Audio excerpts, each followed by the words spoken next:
This is 99% Invisible. I'm Roman Mars. A few months ago, I got an intriguing email from the Clinton Foundation.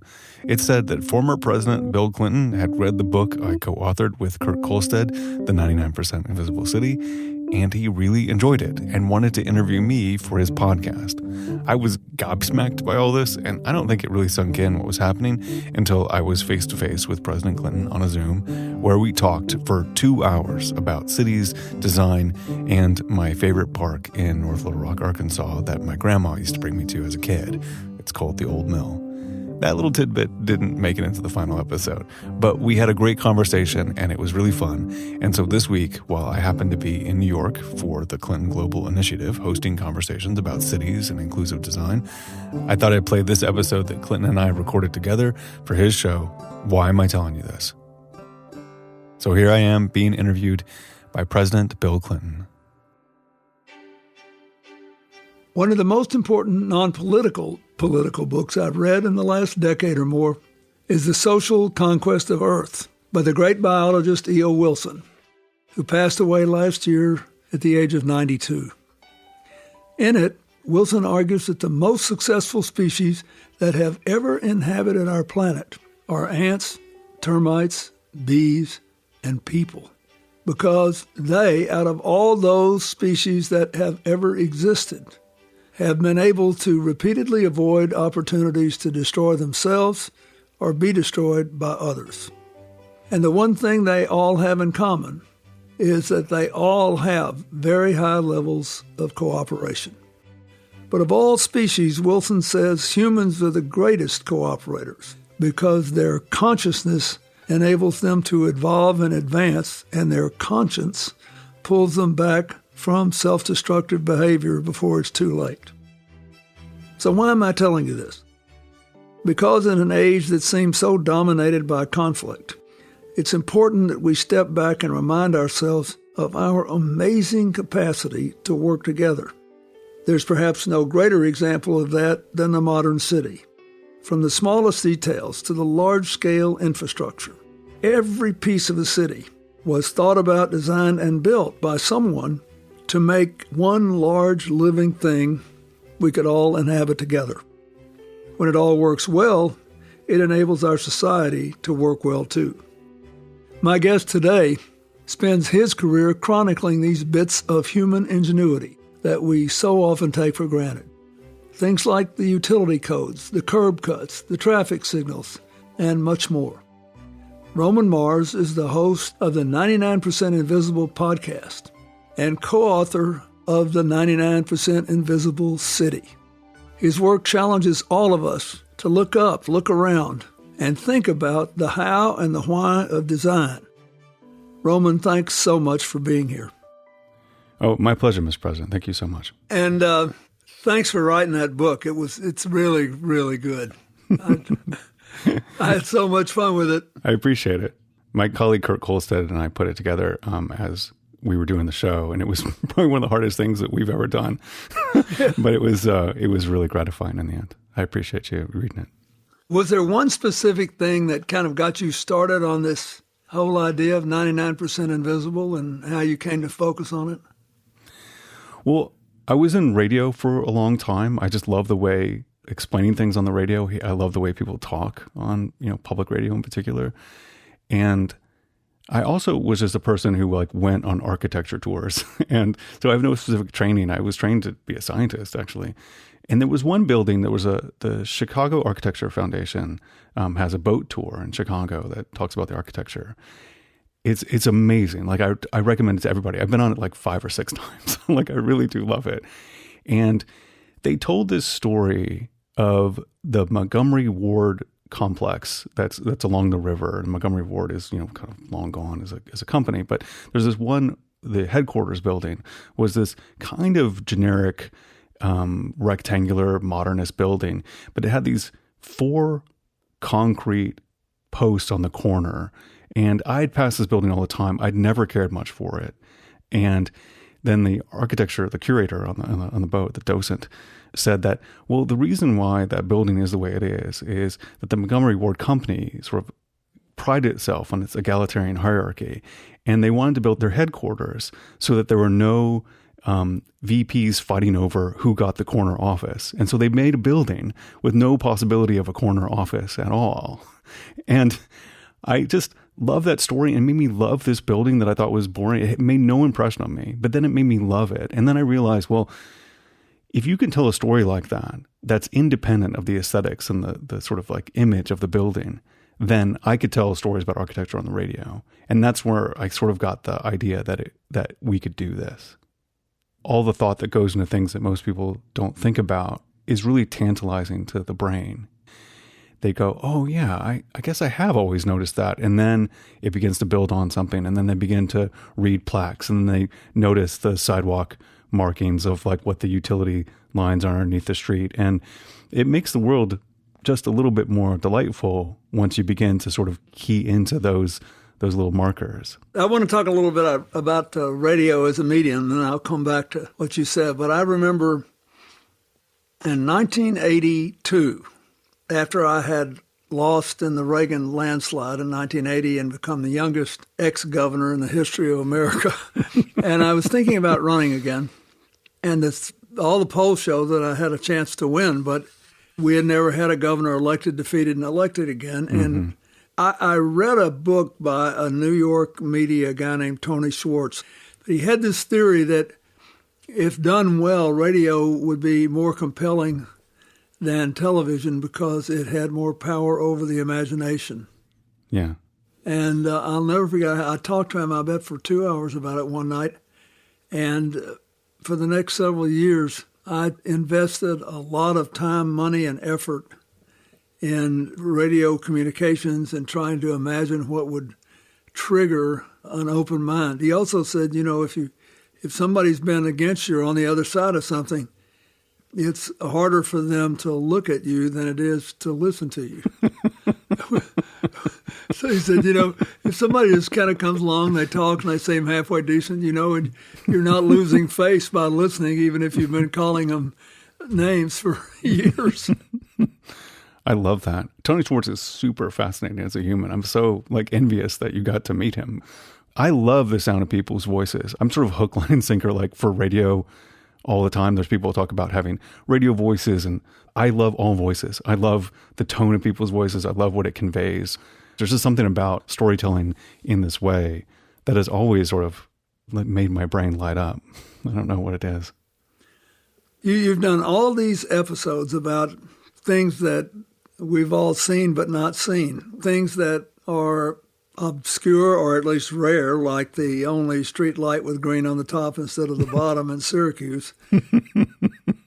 But of all the things you've written about, and if for any of our listeners who've not listened to your podcasts or read your book about the 99% invisible world, what are 2 or 3 of your favorite stories, insights, things that you just were interested in and you got involved in them and it surprised you what you learned? Well, one of the first things I did a story about that I thought about a lot were actually municipal and city and state flags. I really love flags. I really love graphic design. And I worked in Chicago at a radio station there called WBEZ. And when you're in Chicago, all of a sudden you notice that there's the flag of Chicago because it is everywhere. And if you really go to almost any other city, you never see the flag of a city as much as you see the city of Chicago flag. And I didn't even know cities had flags before I moved to Chicago. And then I began to sort of look at them and realize that basically every city over 50,000 people has a flag. They're just not really well designed, and they're kind of an afterthought and no one notices them. And so I began to really think about the design of flags and what you can do with them. And that was the one that really sort of kind of took off. I even did a TED talk about city flags at a certain point. And it was a really kind of crazy moment where, TED conference starts, all these extremely important people like yourself presenting, and I'm about to do my little flag talk, and I felt so sort of silly, but it really resonated with people because my contention was that the reason why Chicago's flag was so used was because it was so beautiful and so well done. And if people don't know it, it has a white field, it has 2 horizontal blue stripes and 4 6-pointed red stars across the center. And you will see it like on cops' uniforms, you will see it on municipal buildings, but you also see it on like punk rockers' tattoos. Like everyone has claimed it.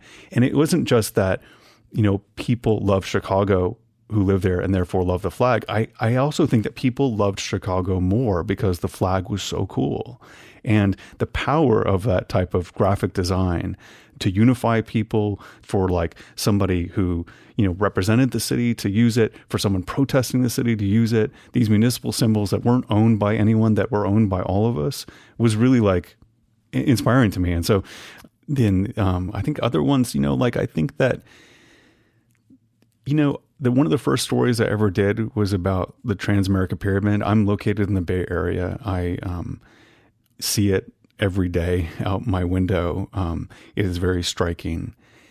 And one of the things that I had learned, which was kind of like the impetus for the whole show, was that the local chapter of the American Institute of Architects truly opposed this building when it was built. They thought it was sort of the height of modernism. So like the pyramid, to make the pyramid shape, the top 200 feet of the building is kind of empty glass, like it has no real purpose. And modernism is all about, like unadorned, like functional forms, like no extra anything. And it was like offensive to modernists that there would be this like 200 feet of air that did nothing except for complete a shape of a pyramid. And they opposed it and they talked very poorly about it. But, like in the sort of many decades since, it had become, this thing that everyone loved, and it's identified with San Francisco. It wasn't so much like whether or not the building was beautiful or ugly or worked or didn't work or violated this principle, whatever. What I'm interested in is, what are the values of the things that we build? And what does it say about us, and how does it change over time, the effect of things? It's the human activity that centers around these objects. That is really what the show is about, in my interest.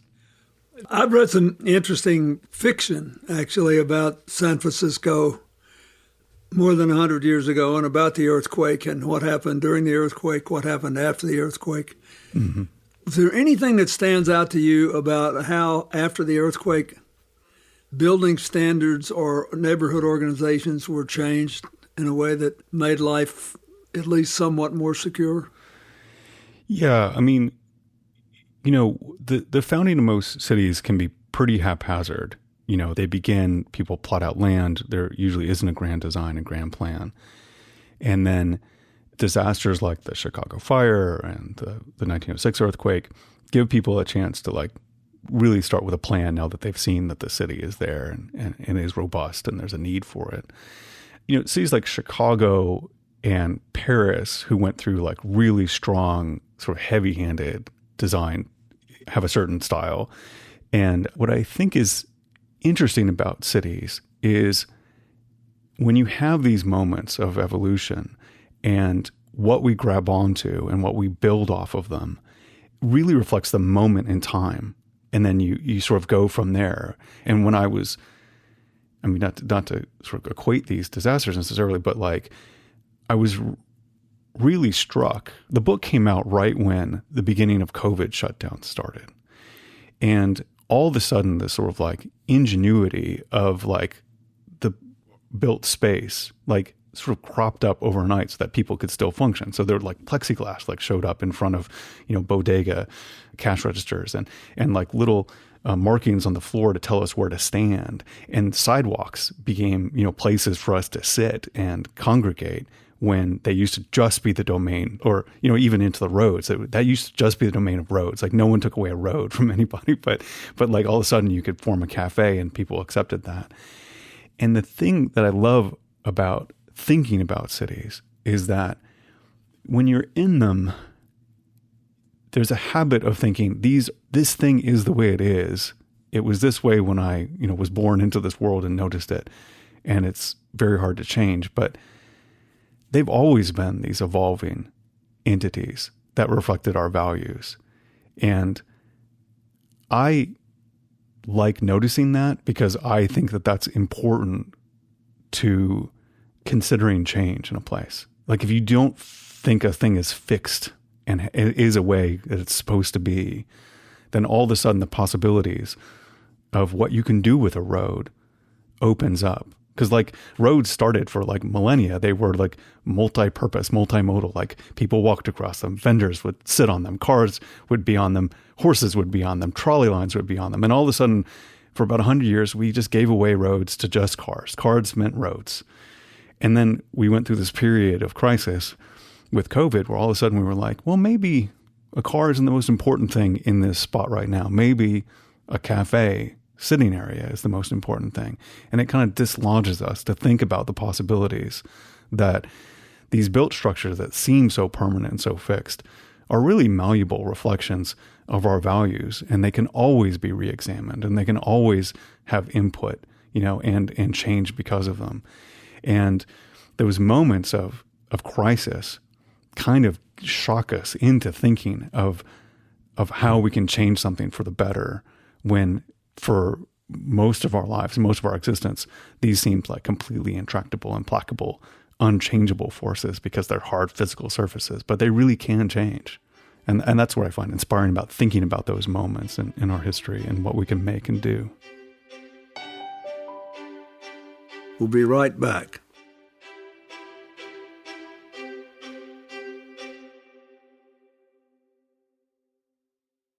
One of the things that interests me is that shows the malleability of cities, but also the importance of basic functions being modified and improved, is how cities respond to things that they hadn't imagined happening. Mm-hmm. For example, Stephen Johnson's book, The Ghost Map, is about the discovery of the real cause of the cholera outbreak in London. And it led to a total rework of, how the water came to the city and how it was purified. And one of the things that I was hoping would come when I was going through your book, I was hoping would come out of it is that people would copy things that worked that they hadn't thought about and adapt it to their own culture, taste, and environment. Yeah. Well, it does happen. So there's the book is sort of laid out, where we sort of get granular and then we get like bigger and bigger views, of the world. And it ends with this section on urbanism that is all about the conversation between sort of top-down forces who shape the world and bottom-up forces that affect the city. And that conversation that happens between, people who give like urban interventions or design solutions, like you mentioned, like local ones. And then I think of really like mindful government or bigger entity, like notices those things, takes those ideas, adapts them, because there's certain types of things that we have built our society on that only government can do, bridges and highways. And those are amazing things. I think I take sort of almost spiritual solace in these things. Like I look at the Golden Gate Bridge and I just think it is the greatest structure that was ever created. And it represents all these people getting together to do a thing where a bunch of people recognize, it'd be really good for all these people over here to be able to get to this side over here. And then we're going to spend, 10 years making that happen and also create something like gorgeous in the process. And that collective enterprise is government and it's meaningful to me. But there are things that are great to do in a place, in a moment, solve a problem, affect a change that is just as sort of inspiring and powerful. And I love those things. I mean, some of them are like, there can be interventions like there was a sort of a prankster basically, like who noticed he drove in LA, he noticed he always missed an exit on the 5 because it wasn't labeled properly. And so he literally made a fake highway sign, went up at 6 a.m. with his friends, made it as real as possible, bolted it up, and had this sign that was there to mark an exit that he thought was undermarked. So he would always miss it. And it was so convincing that it stayed up for a decade because nobody noticed it was a fake, and it was this, I do not recommend anyone doing this. It was super dangerous, but the point is like, there's always these little moments to improve and do something to make the world better that are worth sort of working on. And they don't have to be something like the Golden Gate Bridge. They don't have to be an entire sewer system that requires buy-in from every community down the line and hundreds of millions of dollars. Like, you really can affect change in these smaller areas to just make a little bit better, like little pocket parks, little seed bombs or something that people like. They, in an empty lot, they'll take flowering plants and just like throw them in and just like make something. That's what makes the city. First, I agree with that. I got several things I want to ask you, but I would like to start with design and aid of public safety. The very first specific example, I believe, in your book, if my memory serves, is about steel poles that are really two poles, where you have to build something that will either hold a building up or hold a sign up or hold a whatever up, and you have to dig down deep. So you have to have a long, sturdy pole to hold the weight. But instead, safety designers actually made them double poles, and they bolted them together somewhere near ground level with screws that guaranteed or bolts that enough flexibility so that if a car ran into them or something else hard hit them, they would actually break. Yeah. So how did that come about? How did engineers think about that? How many people had to die before they figured it out? Well, I'm sure way too many. But, breakaway posts, you're talking about a pole that is in an environment like right next to where cars are speeding past. I mean, it has to do two different jobs simultaneously. It has to be robust enough to hold up this heavy thing that is the sign or the wires. And it has to just do the complete opposite thing. Like, it has to completely try to get out of the way as fast and as easily as possible if somebody runs into it. So yeah, you're right. They have these connector plates and breakaway bolts. Sometimes even those connector plates are angled so that if you hit them at the right angle, not only does the pole like fall over, it kind of like vaults over the vehicle and doesn't hit it at all. And then, like if you need to replace it, the base post is still there. It hasn't been damaged. You just bolt on a new one. And then you also have that aspect of safety, like you can return to normal faster. I do not know how many people had to run into a post for this to change, or all the people that were involved. I mean, I'm sure that there were hundreds of different engineers involved, but they're like, it is one of those invisible design elements that you would never notice. Like, unless you're really paying attention to posts and you notice the little breakaway plate, it is not there to be honored or paid attention to. It is actually not even there to be used, hopefully. It is there just in case, to make the world a little bit better place, a little bit safer place.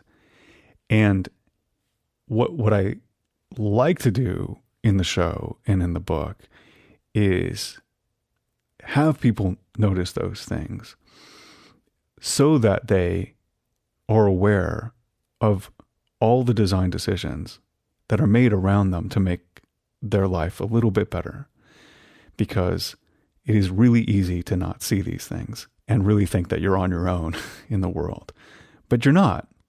There's a bunch of people that thought about a problem that you've never even thought about and solved it before you even had to encounter it. And it makes the world more clearly reflect that we are like interconnected group of people that are trying to create a place where we can all live and thrive. And those breakaway bolts are a great example of this. Like, most people never notice them. Most people never encounter them. They are everywhere, and they're just there just in case, so that you're safer, that you're more important than the sign is. And I love those examples. I find those examples like super inspiring. And those design solutions are everywhere if you just know how to look for them. It's fascinating. I was going to ask you about another sort of related thing to me. To me, it's related. And that's how design happens in the first place, and why some people and some societies thought about things that others didn't, even if they had common levels of income and capacity. About half my lifetime ago, 35, 40 years ago, a woman that I knew well when we were very young, and she came from a town even smaller than Hope, Arkansas, in my native state, went to New York, became interested in the origins of humanity, and went to Africa to study with the Lakeys, with Richard Lakey. And she wrote a book called The Hominid Game. And then it was about all the people that were digging up our ancestors' history. And she got very interested in the design of prehistoric civilizations. So she did another book, which I went back while I was getting ready for this, and I looked at it again. I hadn't looked at it in so many years, called The Sand Dollar and the Slider Rule. Her name was Delta Willis. And this book is about how patterns of nature are reflected in human construction and have always been. So I thought I would ask you about that. How much do you believe in general that a lot of the things we do basically evolve from what we perceived to be happening in nature? Well, God, I don't know if I have a good answer for this. Well, maybe it's a stupid question.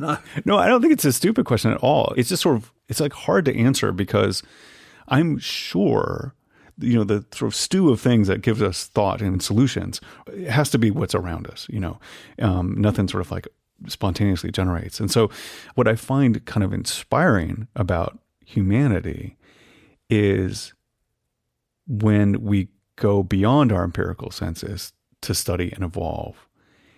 I think that when we're looking for ideas, you should always look for nature to like how it was solved well, and try to harness it, and then go crazy on like everything else that you could possibly do that has nothing to do with nature. But I do find that like one of the things that is most inspiring, I find that a lot of good design is the cyclical, non-extractive part of nature, the sustainable. Like that's what we mean by sustainable. It's like kind of behaves like the earth is like sustainable.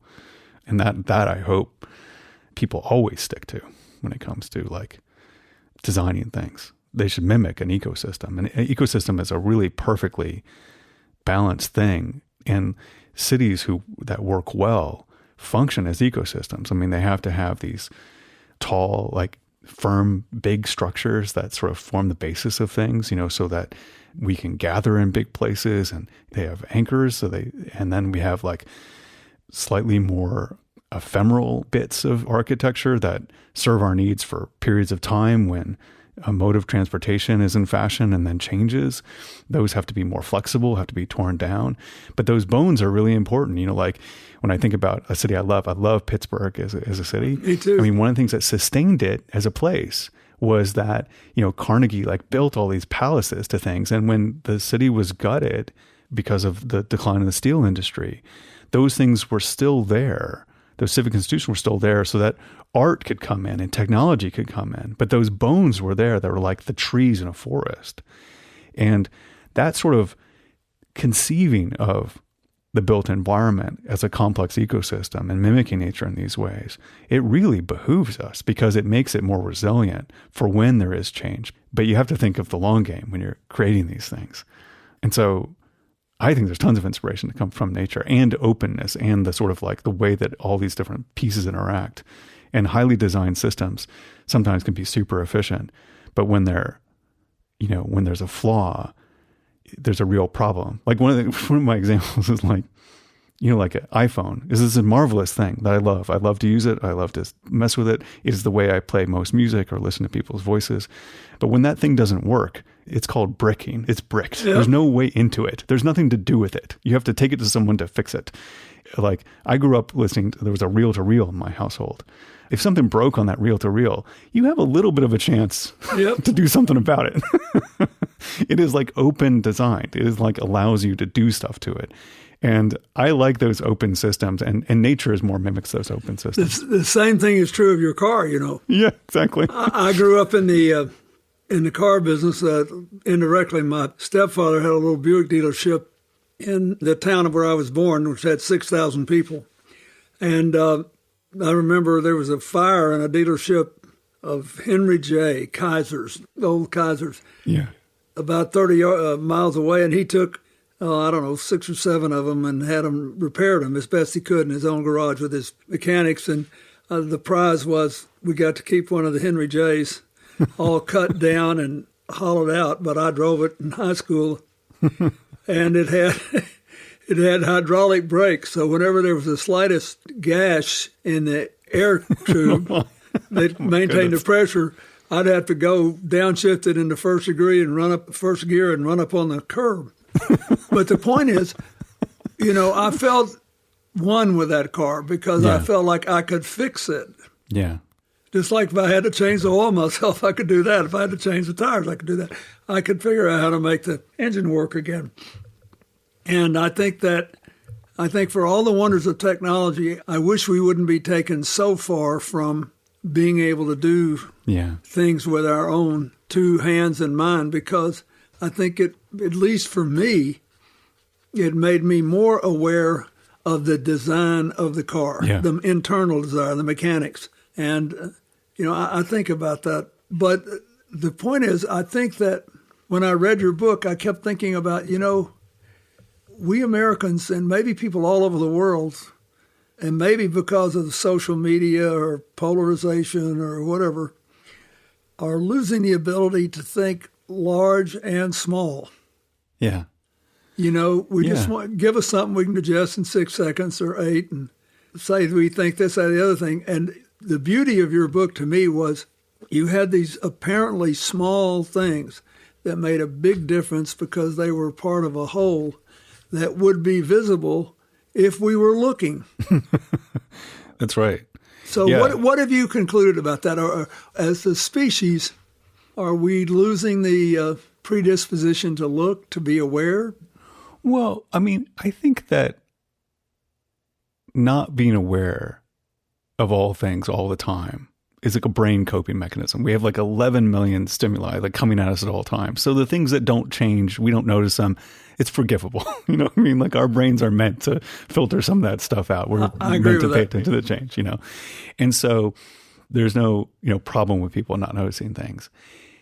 I do think that what I like about, these examples of ants and us and why we're resilient is because there are those people and things and entities that do think long-term, that solve problems, that are, they're not really just altruistic. They're not just doing it completely selflessly. We're trying to create this thing together, and it requires thought and design and differentiation. Like, as much as I like the idea of you fixing your own brake, when you were a kid in your car, it kind of was like, there's also a beauty in other people doing it better, and you just kind of like trusting in that. And that becomes like how we build a society.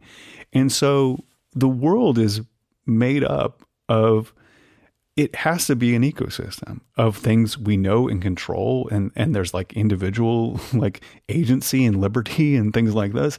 And then you have to like fall into the warm embrace of a designed world that people have thought of, and their expertise is present, and maybe you don't understand it. And hopefully we're engaged enough in a civic society that you trust those things.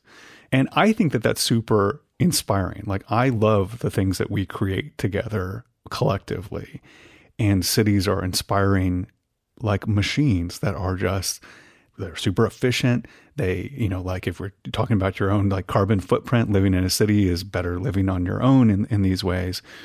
And there's all these things that I think that if you take the time to notice the small details of how your life is made better by somebody thinking through a problem that you probably don't even, know you need to have solved, but also just like, then go just look at the Brooklyn Bridge, and just go like, wow, that thing is amazing. So like in the 89 earthquake out here in the Bay Area, a part of the Bay Bridge collapsed, and then they rebuilt the eastern span. And it was about to open when I lived here. I didn't live here during 89, but I lived here after. So when the new span was opening up, they were going to have a big day, kind of like when the opening of Brooklyn Bridge, like people were going to walk across it, like celebrate it. And there was all these sort of problems they need to fix with the eastern span. And so they didn't have that day where everyone walks across the bridge. And I just think that was a huge like missed opportunity of this like collective like enjoyment of these things that we can make together, when a structural engineer who knows way more than you about the tensile strength of steel, and, like a city planner and a government body and the willing taxpayers that put money into this. And we should all just walk across this thing and marvel And it's like amazing thing, like we now can get from that side to that side, millions of times a day. And I love that. First of all, you got ahead of me in a positive way, but I was going to acknowledge that I was so grateful I didn't have to be a mechanic. And that also that I think being able to trust people in small and direct ways, and in ways that you understand, which is, if you notice more, like the things in your book, it's easy to do. Yeah. It might lay the foundation of restoring some trust in a larger sense. And being able to forget things is very important. And I think knowing the design of the world helps you in that way. Not that you need to know how to do it or need to know how it works, but you need to know someone thought about it. It's kind of like being a parent. Like you don't need your kid to know all this I've done for you all the time. That's the water they swim in, is that you love them and take care of them. And so them not recognizing the water isn't a fault on their part. They shouldn't recognize the water. They should just swim in it. And a well-designed world that is about care and mutual benefit and all that sort of stuff is like that. And it's why I do the things I do. And you can't read this book of yours about all these genius little things and some of the things that don't work without believing that we actually are highly interdependent, we need each other, and we're all better off if we just keep trying to get better and devise. And sometimes the answer is not a mega solution that affects the whole world. Sometimes it's a low-cost, high-impact act of genius that can echo across national borders even. Totally. But that's what I got out of reading your book. I thought, this... Oh, that's so heartening, because that's what I feel when we do these stories, that it really is an optimistic view to sort of examine these things and realize our interdependence. And I'm so pleased. We don't often talk about it directly. We hope you get it through the gestalt of the show and the book. And so, well, given the political polarization in the world, in America, it's probably better that you don't talk about it directly. People come to it almost by osmosis. I think that more and more this idea of us being dependent on each other, and that a world in which we're completely on our own, that some people love to imagine for themselves politically, is a terrible world that we don't want at all. And that these physical manifestations of us working together in the form of cities, in the form of roads, people should recognize how much they depend on each other, even when they feel like they're completely alone. And it all requires an idea that we have design systems and expertise and a faith in those systems, and that no one person has to do everything. That only works because we all work together on it. And the built world is all that. No one person can build a building. No company can build a bridge. It takes a government, and the government is the manifestation of our collective care for each other. And I don't think that's anything to shy away from. I think that's something to celebrate, to exult in. And it manifests, like you said, in the biggest things, and it manifests in the smallest things, like little tiny things and little regulations. And there's all types of silly, dumb side effects of regulations, of people having good thoughts about things that have bad effects. I mean, we have a whole section on weird architectural features that have to do with taxes. There was always a time where they're trying to figure out how to tax people, for governments to run, and basically monarchies to run at this point. So they would tax how many bricks you had in your house. They would tax how many windows you had in your house. And so then people would board up windows, and they would tax how many bricks you had. So people made bigger bricks, and then they would tax, in Paris, they'd tax how high your roof was, how many stories you had. And so, but they decided that it wasn't taxed past a certain line, which created that mansard roof, that sort of mansard roof with a dormer, which is the Paris roof that's created because of taxes. You know what I mean? And it's a dumb side effect of trying to solve a problem. And then in the end, you made this beautiful roof line that we think of as quintessentially, Parisian, Yeah. And And so, like, it's not that we don't make mistakes when we collectively decide to solve problems and there's top-down things and ways to get around it. That's what the world is made of, is that sort of conversation between well-intentioned things and well-intentioned things that work, well-intentioned things that fail, dumb things that we find ways to work around, because people are great at avoiding taxes. They will do like they will find all kinds of ways. And you can date the period of taxation of a building because of the size of the brick in England. Like that's an amazing thing to like notice and recognize and realize that that was part folly and also part just good story that made something like interesting happen. And it's not that we collectively figure stuff out. We don't. We're a mess. You know what I mean? But all that stuff is what makes design. And that's why it's fun to look at, because it's all just stories in the end. And it's a fascinating world if you just know to look at it. More after this.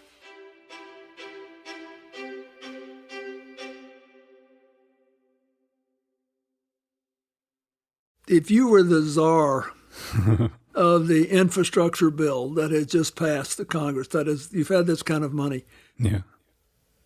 Based on your now many years of experience looking at all these systems and all these things that worked to help a lot of people or that created some problems, what do you think the priorities should be on what we should be doing now?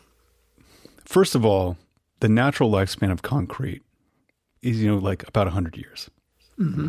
It just so happens that we're entering into this era where all those beautiful things the WPA built are about to reach their natural lifespan, and they require just maintenance. Like, I think that one of the ways that design reporting or design thinking gets things wrong is that you can come up with some great solution and solve a problem, and then it's done. But that's not how the world works. The world is much more mundane, and it has much more to do with maintenance than solutions necessarily. And so the first thing I would do is assess all the things that we have. We have these reinforced concrete structures that have rebar that are rusting and things falling apart. And we should just do what I would consider to be, or most people would consider to be the boring work of just making the things that we have last another 100 years. I know that's not, like super exciting, but I feel like that we should begin to instead of just the genius problem solvers and solutions of great little design innovations, we should start recognizing that maintenance is the reason why we're here. Maintenance and care of the things we have, because the greenest building is a building that's already built. And so recognizing that we just have to spend money on things and make them last longer. And the other part of it that I would spend on it is I would do kind of the WPA thing of going, this thing that we're making is not only going to be functional and important, it's going to be beautiful. And you're going to be proud to be an American when you see it and not shy away from it because, I don't know, because it seems like a boondoggle or it seems like too expensive or something. Just really lean into, you know what, we make those things because we do them together. And that's what America is, that we are an idea. And that to me is how I would present it as much as make it. Yeah, that's how I would do it. Before we go, first of all, thank you for that. I believe that most people, in spite of all this polarization and fighting and name calling in the world today, if you scratch nearly any of us deep enough, there's still a person down there somewhere.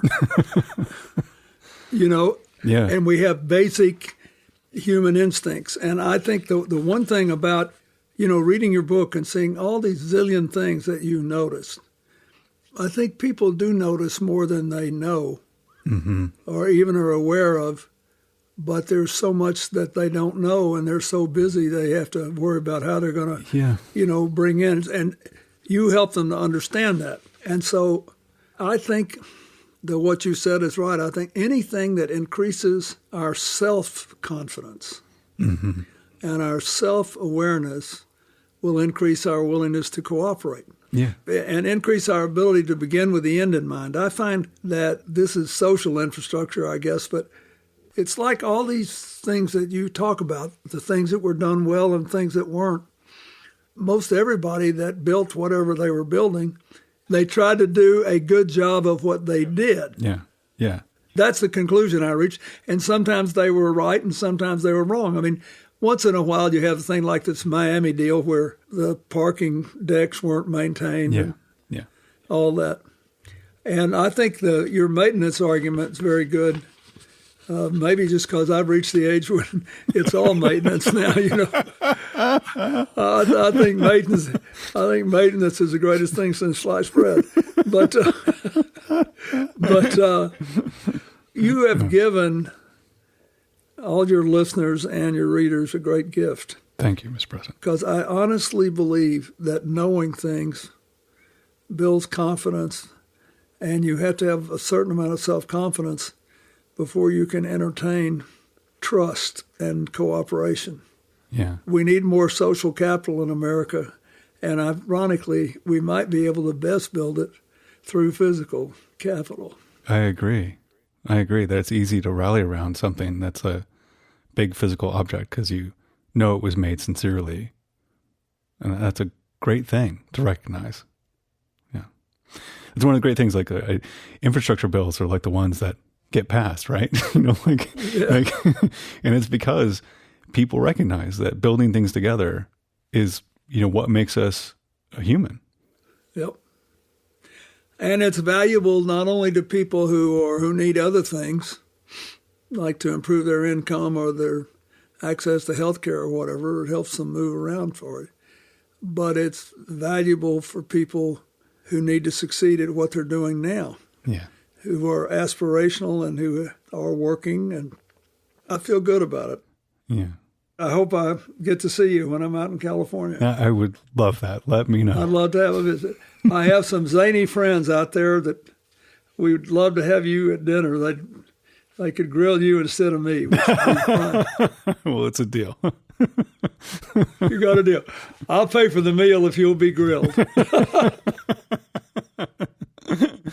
That sounds delightful. Okay. Thank you so much. Thank you. Why Am I Telling You This is a production of iHeartRadio, the Clinton Foundation, and At Will Media. Our executive producers are Craig Manassian and Will Malnati. Our production team includes Jameson Katsufis, Tom Galton, Sarah Horowitz, and Jake Young, with production support from Liz Raftery and Josh Farnham. Original music by Watt White. Special thanks to John Sykes, John Davidson, Angel Urena, Corey Gansley, Kevin Thurm, Oscar Flores, and all our dedicated staff and partners at the Clinton Foundation.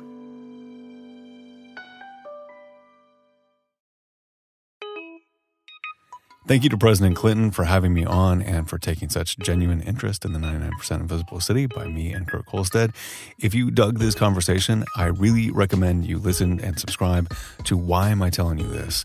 This man knows how to have a conversation. And if you're looking for one in particular to dive into, the episode called How Architecture Can Save Lives, featuring Michael Murphy, who's a hero of mine, that one is crackerjack. Get on it. 99% Invisible is Kurt Kohlstedt, Delaney Hall, Swan Real, Christopher Johnson, Vivian Leigh, Chris Berube, Emmett Fitzgerald, Martine Gonzalez, Joe Rosenberg, Jason De Leon, Lasha Madon, Jacob Maldonado Medina, Sophia Klatzker, and me, Roman Mars. We are part of the Stitcher and SiriusXM podcast family, now headquartered 6 blocks north in the Pandora building, in beautiful, uptown, Oakland, California. You can find the show and join discussions about the show on Facebook. You can tweet at me at Roman Mars and the show at 99pi.org. We're on Instagram and Reddit too. You can find links to other Stitcher shows I love, as well as every past episode of 99pi at 99pi.org.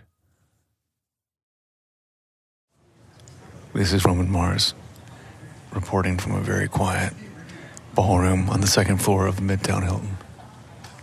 You're listening to a Stitcher podcast from SiriusXM.